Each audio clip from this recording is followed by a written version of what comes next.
Jenny Ertman and Elizabeth Pena were two friends who were raped and killed on June 24, 1993 by a gang of 6 in TC Jester Park in Texas. Jennifer was 14 and Elizabeth was 16. The two girls were leaving a friend's pool party when they decided to take a shortcut past some railroad tracks so they could make their 11:30 p.m. curfew. As they approached the tracks, there happened to be a gang there who had just finished holding an initiation for a new member. The gang was called the Black and White Gang. The members of the gang were Shaw Derek O'Brien, Jose Medellin, Venancio Medellin, a 14-year-old minor Ertman Perez, the newly initiated member Raul Vial, and the leader of the group, Peter Cantu.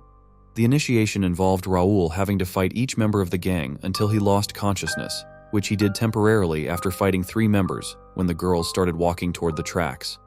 Peter thought it was a man and a woman, and out of frustration of not being able to fight Raul, he said to his gang that he wanted to jump and fight the man. Following his orders, his gang ran after the girls and caught Elizabeth, and then pulled her down the incline from the tracks. Jenny ran back to Elizabeth as she heard her friend screamed for help and got caught herself. The girls were then raped by all members of the gang. In court, the gang members' confessions indicated that there were no less than 2 people raping the girls at one time. They were raped vagal orally and anally for over an hour. One of the members said that during a brag session, one of the gang members said that by the time he got to her, she was loose and sloppy. Another bragged about having virgin blood on him. Venancio Medellin testified that he was running back and forth between Peter and his brother, trying to get them to leave, but Peter just kept telling him to get some. He broke down and raped Jennifer when the gang was done. Peter came to the conclusion that they now had to kill the young girls because they might be able to identify them. The gang pulled the girls into nearby woods where they were hidden and told Venancio to stay behind because he was too little to watch. O'Brien took off his red nylon belt and he and Villa started to strangle Jennifer with it, both murderers pulling on each side until the belt broke. They then continued to strangle her with her own shoelaces. Cantu, Jose Medellin, and Ertman Perez then killed Elizabeth with shoelaces. Even after she cried, begged, and tried to bargain for their lives, they were kicked and beaten before they died. After they were done strangling the girls, they then proceeded to kick their bodies and stop their necks in to ensure their death. Villa, Real, Jose Medellin, Perez, and Cantu all then went back to Cantu's place where he lived with his brother Joe Cantu and his sister-in-law Christine Canu, who was 16 years old. Christina asked Villarreal why he was bleeding and asked Perez why he had blood on his shirt. Medellin answered her simply and said that they had fun and that details would appear on the news. Then he admitted that they raped 2 girls. He even made a comment that the Corninged wouldn't die, and it would have been easier with a gun. The gang then started to swap money and jewelry they had taken from the girls, in which Medellin took a ring with an E on it to give to his own girlfriend. When the gang left, Christina urged Joe to report what happened. She felt horrible about the girls and their families. So Joe anonymously tipped Crime Stoppers to what had happened and where they could find the bodies. The bodies were found 4 days after the girls' deaths, on June 28, 1993. Their bodies were so decayed that their dental records had to be used for identification. The medical examiner testified that Elizabeth's 2 front teeth were knocked out of her head before she died. Cantu had kicked several of her teeth out with his steel toe boots, and Jennifer's ribs were broken after she died. Jennifer Ertman's father, Randy Ertman, was about to have an interview with a reporter about his missing daughter when he heard an officer through the cameraman's police scanner say that they found 2 bodies. Randy Ertman then took control of the news van and drove to the scene where the bodies were. Police officers had to hold him back as he screamed, "Does she have blonde hair?" Luckily, officers were able to keep him away from the gruesome sight. The brutality of the rape shocked all of Houston County.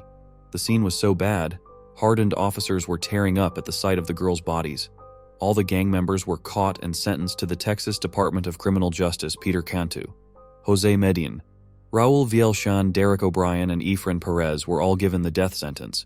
14-year-old Venancio Medellin, who did not participate in the murder but in the rape, was sentenced to the maximum of 40 years in prison because he was a minor, although after this, the Supreme Court of the United States banned execution of people who committed their crimes. While underage, this commuted Perez's and Villa's sentences to life in prison.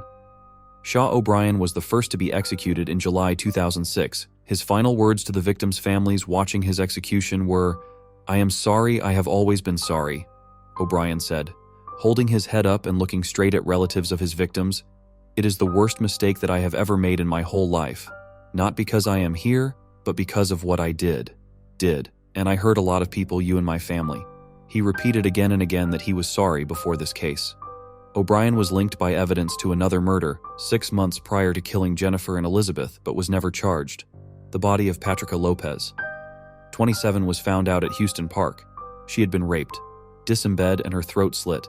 A beer can with O'Brien's fingerprints was found under the remains of the woman. K2 was linked to this murder as well.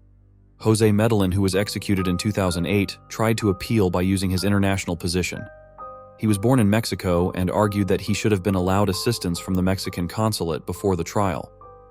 Medellín's impending execution became an international controversy since the state did not hold a hearing about whether the inability for Medellin to meet with Mexican consular officials harmed his defense. Both families of Jennifer and Elizabeth were strongly in favor of his execution before he was given lethal injection. His final words were, I'm sorry that my actions brought you pain. I hope this brings the closure to what you seek. Don't ever hate them for what they do. Never." Harbor Haight, the last one of the gang members to be executed, was the leader. Peter Cantu. He was executed in 2010 on August 17th. He offered no words of apology or remorse before dying. The brutality of this case led to 2 major changes in Texas state policy. Judge Bill Harmon allowed Jennifer's father, Randy Ertman, to directly talk to Cantu, something the courts didn't normally have family do. Before the second policy change was in viewing executions. This case was vital for getting the Texas law changed so that victims of murdered family members could watch killers of their loved ones die. Elizabeth's father, Ertman Pena, felt the deaths that the rapist got were too good for them. Put it this way, "I wish my daughter could have died the way he died today." Was it no pain? These girls went through an awful lot of pain. When they died, said Pena, who was wearing a white t-shirt with a photo of the 2 girls printed on the front. When asked about Cantu's silence, he said this, "There's nothing he would have said to me that would have made any difference. He did a horrendous crime to these 2 girls, and he deserved to die. And 17 years later, he died. Not soon enough. 17 years is a long time to have something eating on you. Like that, we think about those girls every day.